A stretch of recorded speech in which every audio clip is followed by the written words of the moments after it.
ফের সমহিমায় জ্যোতিপ্রিয় মল্লিক আজ পদযাত্রা করে হাবড়া পুরসভায় যান তিনি। সঙ্গে ছিলেন তৃণমূলের কর্মী সমর্থকরা। হাবড়া পুরসভার চেয়ারম্যান নারায়ণ সাহার কাছে পৌর উন্নয়নের খতিয়ান জানতে চান তিনি। জানান বিধায়ক তহবিলের টাকা দিয়ে উন্নয়ন করতে চান। ক্যান্সারে নেই আর ভয়, NCRI হবে এর জয়। আপনাদের ভরসা নেতাজি সুভাষচন্দ্র বোস ক্যান্সার হসপিটাল।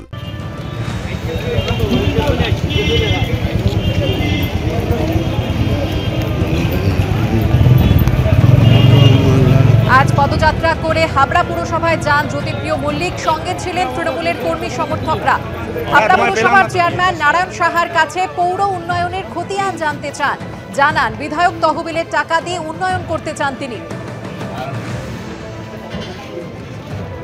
আমার কাছে পাখির চোখ হচ্ছে হাবড়ার উন্নয়নটা আমার কাছে পাখির চোখ। যে ডেভেলপমেন্টের কাজগুলো শুরু করেছিল মমতা ব্যানার্জির নেতৃত্বে আমরা শুরু করেছি, এই কাজগুলো অনেকটা অসমাপ্ত আমার কাছে থেকে গেছে, আমার কাছে ব্যক্তিগতভাবে। কিন্তু আমার মনে হচ্ছে সরকার কাজ করেছে। স্বাভাবিকভাবে যে কাজগুলো বাকি রয়েছে, যেমন রাস্তার কাজ আমার বাকি রয়েছে, কিছুটা আমার কালভার্টের কাজ, কিছুটা আমার পানীয় জলের অলরেডি একটা টায়াল হয়ে গেছে, পানীয় জলের টায়াল হয়ে গেছে, যেটা গঙ্গার জল আসবে। এটা আমাদের অত্যন্ত স্বাদের প্রকল্প। প্রাক্তন পুলিশ কর্মীর আবাসনে চড়াও তৃণমূলের পঞ্চায়েত সদস্য। আবাসনের রাস্তায় স্কুটার চালানো নিয়ে বিবাদ। প্রাক্তন পুলিশ কর্মীর আবাসনে চড়াও হয়ে তার মেয়েদের চড় মারার অভিযোগ উঠেছে। দেখুন সেই ছবি।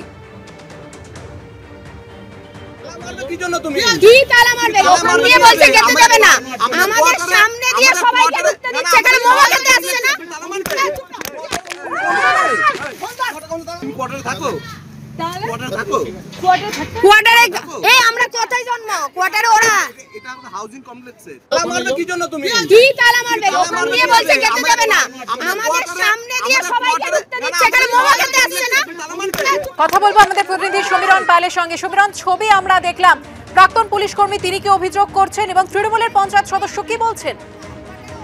হ্যাঁ, দেখা যাচ্ছে ঘটনা ঘটেছে যে বেশ কিছুদিন আগে সেই ঘটনার ভিডিও ভাইরাল হয়েছে। সেখানে দেখা যাচ্ছে যে পাতুলিয়া সরকারি আবাসন, সেখানে একটা অদ্ভুত ফতোয়া জারি হয়েছে যে আবাসনের রাস্তায় গাড়ি চালানো যাবে না।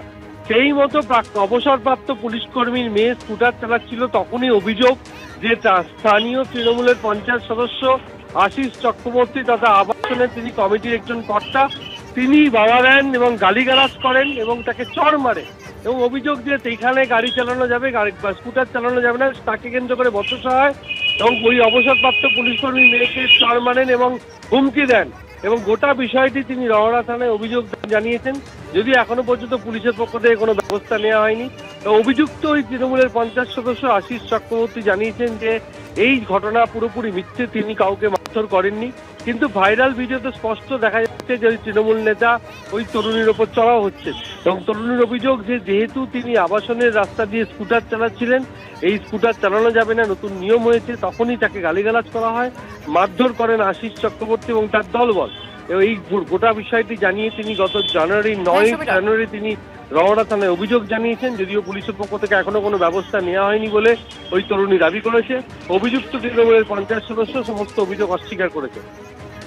ধন্যবাদ সমীরণ। ভিডিওর সত্যতা একটু আগে যাচাই করতে হবে যে আদৌ কি গালিগালাজ বা মারধর করা হয়েছে। আদৌ সেটা হয়নি, ওরা নিজেরাই একটু অসুস্থ অবস্থায় ছিল না। আপনারা ভিডিওটা দেখবেন ভালো করে, আমি ওদেরকে বোঝাচ্ছি যে এখান দিয়ে যাওয়া যাবে না, এটা নিয়ম হয়েছে, তোমাদেরকে ঘুরে যেতে হবে। ভেতরে কোনো কিছু থাকলে তোমরা অবশ্যই আসতে পারবে, কিন্তু অযথা যে এইভাবে বাইক নিয়ে যাওয়া আসা, এইটা বাইক দৌড়ত্বটা আমরা বন্ধ করতে চাইছি। আমাদের এখান দিয়ে এমনভাবে বাইক নিয়ে যাওয়া আসা হয়, এই রাস্তাটা তো এটা আমাদের আবাসনের ভিতর, তো আবাসনের প্রত্যেক আবাসনের দেখবেন একটা করে প্রটোকল থাকে। প্রশাসনকে জানানো হয়েছে, প্রশাসনকে আমরা লিখিত চিঠিও করছি যাতে এই বিষয়টা নিয়ে ওনারাও দেখেন।